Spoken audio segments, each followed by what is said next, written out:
Hello বন্ধুরা, welcome back to the channel, welcome to football দুনিয়া। আর তো ভিডিওতে সবাইকে স্বাগত। তো এই ভিডিওতে দুজন প্লেয়ারের ট্রান্সফার নিয়ে কথা বলবো। এই মুহূর্তে মার্কেটে অত্যন্ত হাইপড দুজন player.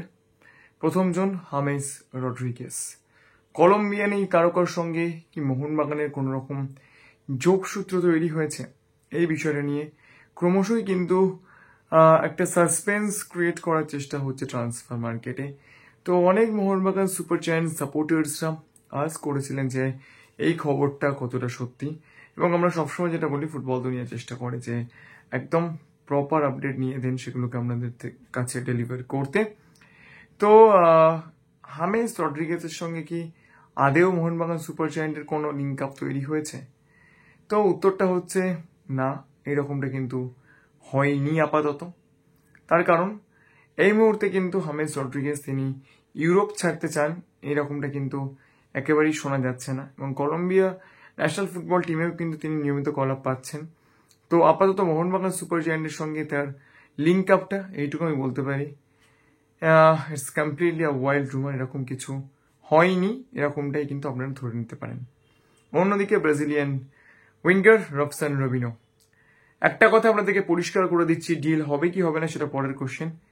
East Bengal coach Oscar বুজন, যাকে নিয়ে অলরেডি আমরা বলেছি যে ডুরান্ড কাপটাই হয়তো তার কাছে একটা বড় অ্যাসিড টেস্ট হতে চলেছে সামনের মরশুমে। তার কারণ সামনের মরশুমে তার পছন্দ মতো প্লেয়ার হয়তো ইস্ট বেঙ্গল ম্যানেজমেন্ট মানে ইমআই ম্যানেজমেন্ট তাকে দিতে চলেছে।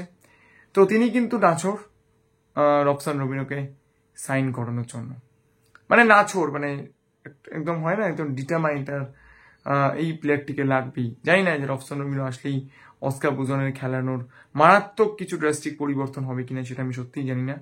তবে ইস্ট বেঙ্গল কিন্তু রবসন রবিনোকে অস্কার বুজনের হাতে তুলে দেওয়ার চেষ্টাটুকু করছে, এইটুকু আমি বলতে পারি।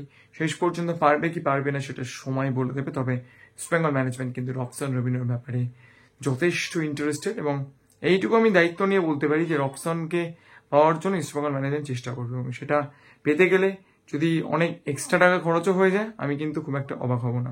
কিন্তু আমার মনে হয় সে রবসন আসুক বা মিগুয়েল আসুক বা পৃথিবীর যে ফুটবলারই আসুক না কেন, একটা যেন প্রপার ব্যালেন্স টিম তৈরি হয়, না হলে কিন্তু এই সিজনের পুনরাবৃত্তি আবারও অপেক্ষা করে রয়েছে ইস্টবেঙ্গল সমর্থকদের জন্য। তো ভিডিওটা এই পর্যন্তই ছিল। যদি ভিডিওটা ভালো লাগে প্লিজ লাইক করে দেবেন, মনে করে চ্যানেল সাবস্ক্রাইব করতে ভুলবেন না, কারণ সব সেরকম আমরা সাবস্ক্রাইব করলেই কিন্তু আরও ভালো কাজ করে মোটিভেশন পাওয়া যায়। Thank you so much to all of you.